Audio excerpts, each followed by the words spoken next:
Could you that's not the reason technically why. use the algorithm for stocks as well? We can use it. Technically, you can apply the algorithm to everything. It works particularly well with things that are absorbing liquidity. Things like the S&P 500 or gold. You can even use when we give you the algorithm, you can put it on anything. You can technically trade cryptos with it. Like, we just don't recommend it because we don't understand. Yeah, what would you recommend? Like right now, because I am getting this thing because I want to make extra income. Like who doesn't want to make extra money?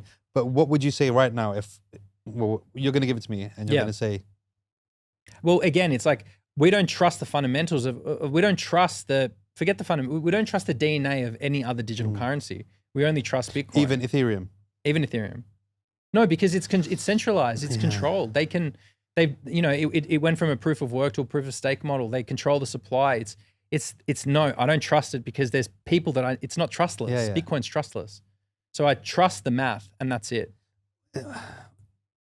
It's a very weird one, right? It's something out of a book, like out of a story. Something out of book. a sci-fi kind of movie. Yeah, Like, have you ever really thought about it before and been like, who and why and how?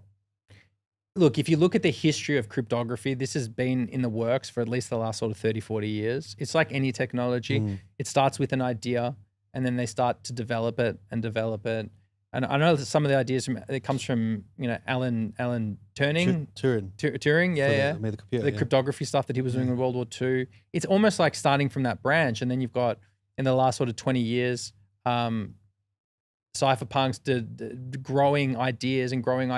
And then suddenly you've got this moment in time and this thing kind of emerges and just starts working from day dot. It's just crazy, dude. This story. Yeah. And it's a dodge one as well because, I mean, we have these stories especially in England, of bidmen winning the lottery.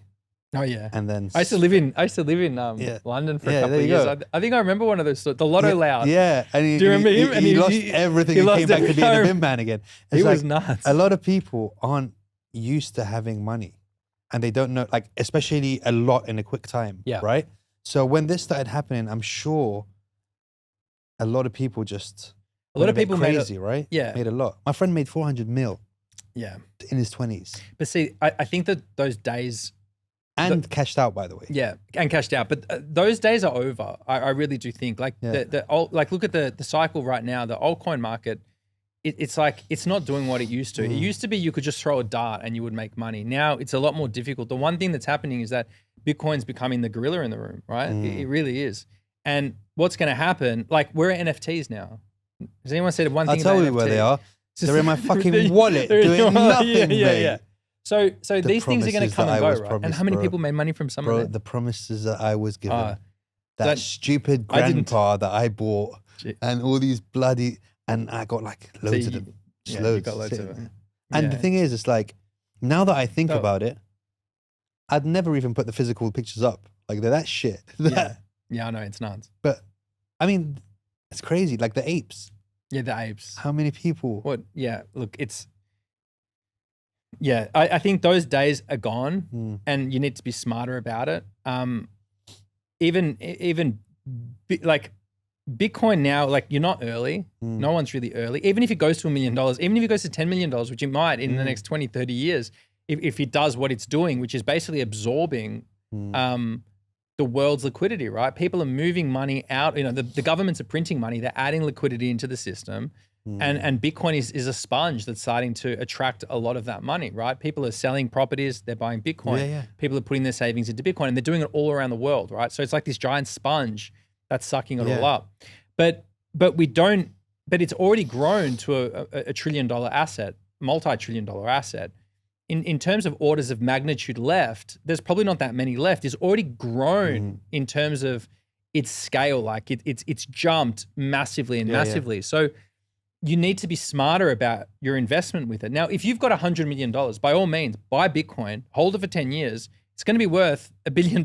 Now, but if you're the average Joe and let's just say you've got $100,000, is $1 million going to be life-changing in 10 years? Well, it's going to help, but the rate of inflation, you probably won't even be able to, you can't buy a house. A house, like it's not that much money. For $1 million, basically. So you're either going to gamble on an altcoin or an NFT and most likely lose your money, right? You can buy Bitcoin and do nothing with it, which is still better than most things. Also good for kids as well, for your children. Yeah, it's fantastic. So for the future. Yeah, you know, so right? like my son, I've got Bitcoin that I put into cold storage, and I don't play games with it. I don't trade it. I don't do any of that because he's got 25 years till he needs it, right?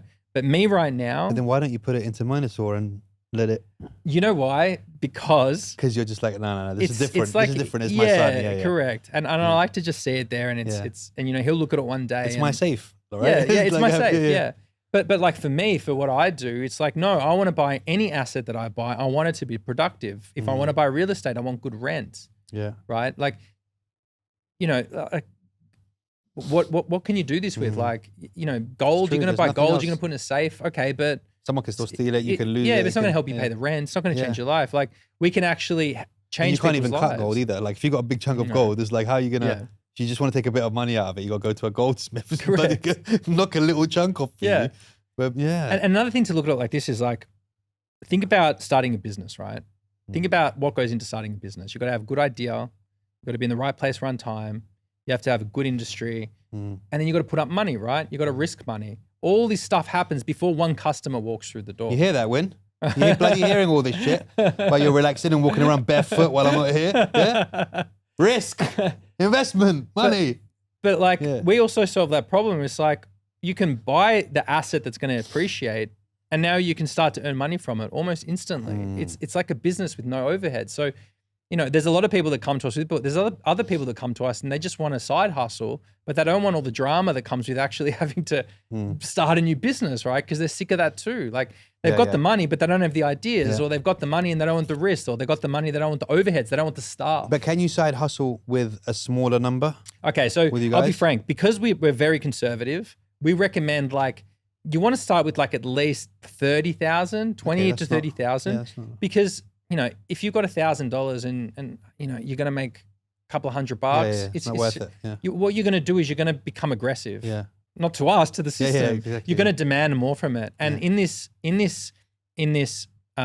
with the volatility of the underlying asset, is if you're too aggressive, it will teach you a lesson. Yeah. Right. Yeah. And if you're smart and you look at the math, you can play the game extremely well and extremely safely. We've got the roadmap of the power law. So that was another thing, right? We originally were running the algorithm probably a little bit too offensively, let's call it.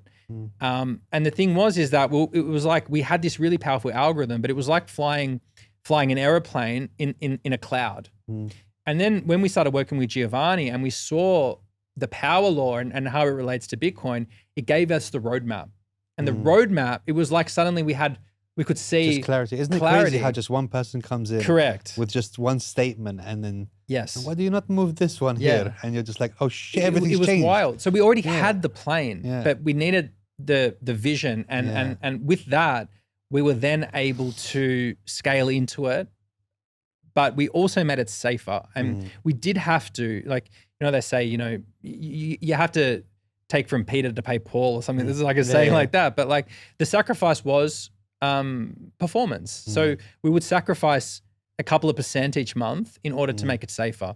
But it allows us to sleep well at night. Reputationally wise, correct, it helps you out. Yeah, like you said, it helps you sleep at night. And that doesn't stop someone. Like we always use this metaphor. Like if someone wants to jump in the cockpit and turn it into a fighter jet, they can. We're not going to stop them. That's why the way that we run it is a licensing model, right? So they get full control of it.